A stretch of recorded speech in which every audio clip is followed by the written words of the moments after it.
आज तक हम लोगों ने एक से बढ़कर एक घिनौने अपराध देखे हैं और उनके बारे में सुना भी है, जिसको जानकर हमारा दिमाग सुन्न पड़ जाता है। आज हम जिस केस के बारे में बात करने वाले हैं, ये केस भी ऐसे ही एक दरिंदे का है जिसका नाम है जोसेफ ब्रिट्जल, जो यूरोप के ऑस्ट्रिया देश का रहने वाला है, जिसके घिनौने अपराध से पूरी दुनिया के होश उड़ गए थे।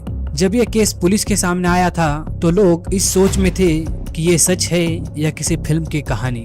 इस केस को सुनने वालों के पैरों के नीचे से जमीन ही खिसक जाती थी।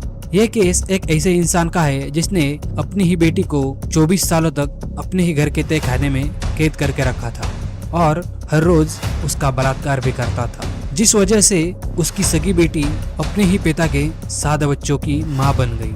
अब आपको भी शौक लगा होगा कि कोई भी पिता अपनी बेटी के साथ ऐसा कैसे कर सकता है, लेकिन दुनिया में ऐसे लाखों केसेस हो चुके हैं। इंडिया में भी ऐसे अपराध हो चुके हैं। पिछले कुछ दिनों से भारत में Kolkata rape case, Badlapur rape case में तो 4 साल की 2 नन्हे बच्चियों के साथ भी बलात्कार किया गया। चलिए अब इस केस के बारे में जानते हैं। जोसेफ ऑस्ट्रिया के एम्स्टेटन नाम के इलाके में अपनी पत्नी और अपने 7 बच्चों के साथ रहता था।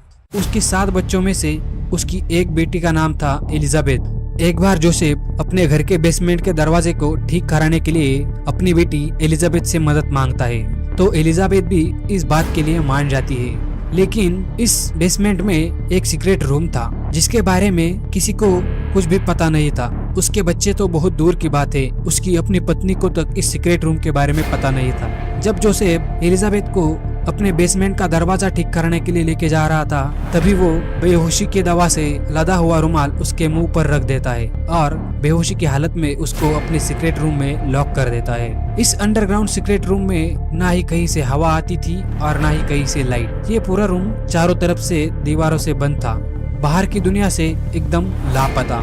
जब जोसेफ की पत्नी को एलिजाबेथ घर में कहीं नहीं दिखी तो उसने जोसेफ से पूछा, तो जोसेफ ने उससे ये कह दिया कि एलिजाबेथ किसी कल्ट को ज्वाइन करने के लिए घर से भाग गई है और वो कभी वापस नहीं आने वाली। जोसेफ ने उसको वही बंद रखने का ख्याल बना लिया था और वो एलिजाबेथ को कभी भी बाहर निकालने वाला नहीं था।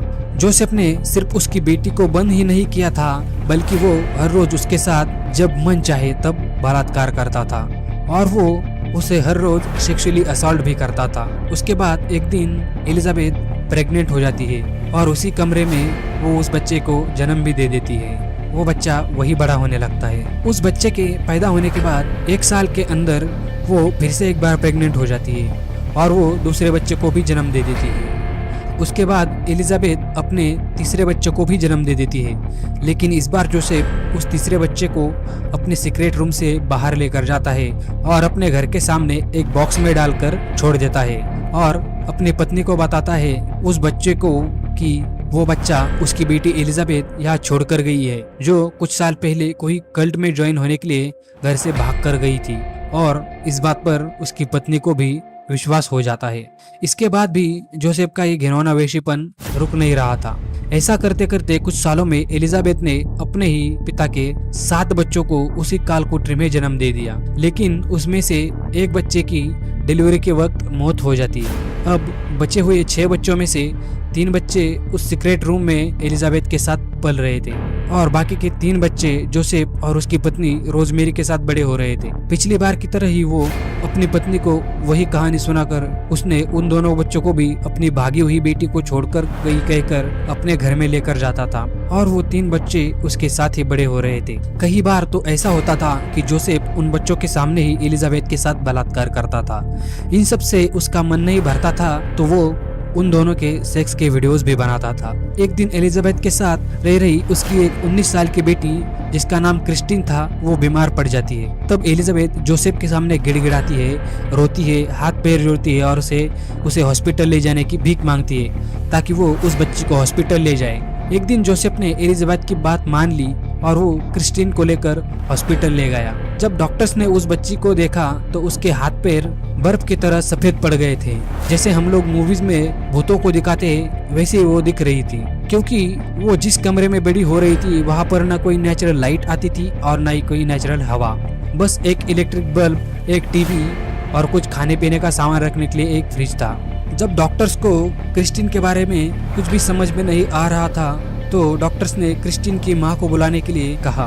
तब जोसेफ ने डॉक्टर्स को भी वह स्टोरी बताई जो उसने अपनी पत्नी रोजमेरी को बताई थी कि उसकी बेटी किसी कल्ट को ज्वाइन करने के लिए 18 साल की थी, तभी भाग गई थी और वो अपने बच्चों को हमारे घर के सामने एक बॉक्स में छोड़कर जाती थी।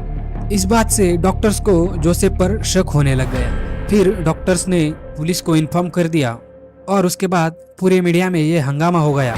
क्रिस्टीन की फोटो टीवी पर दिखाई जाने लगी, इसलिए कि उसकी जान बचाने के लिए उसकी माँ की बायोलॉजिकल हिस्ट्री डॉक्टर्स को पता होनी चाहिए थी। तब एलिजाबेथ के कमरे में भी एक टीवी था और एक दिन एलिजाबेथ टीवी की स्क्रीन पर क्रिस्टीन की तस्वीर देखकर जोसेफ को उसे बाहर निकालने के लिए उसके सामने गिड़गिड़ाती है। तब जोसेफ मजबूरी में आकर एलिजाबेथ को उस तय खाने से बाहर निकालता है और उसके सामने एक शर्त रखता है, अगर उसने उसके बारे में किसी को भी बताया तो वो उसके बाकी के बच्चों को जान से मार देगा।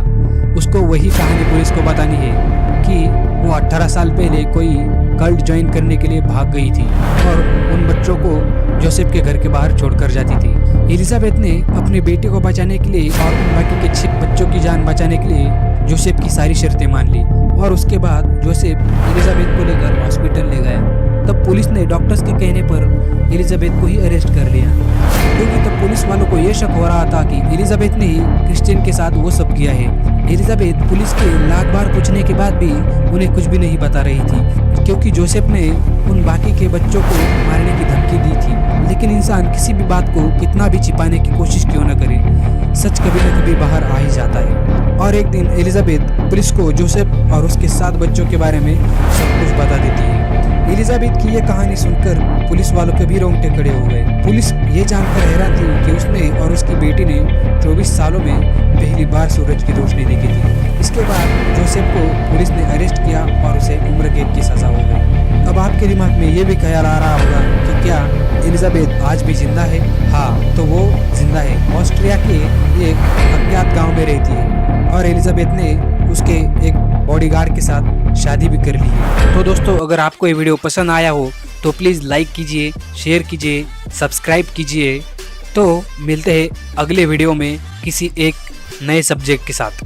धन्यवाद।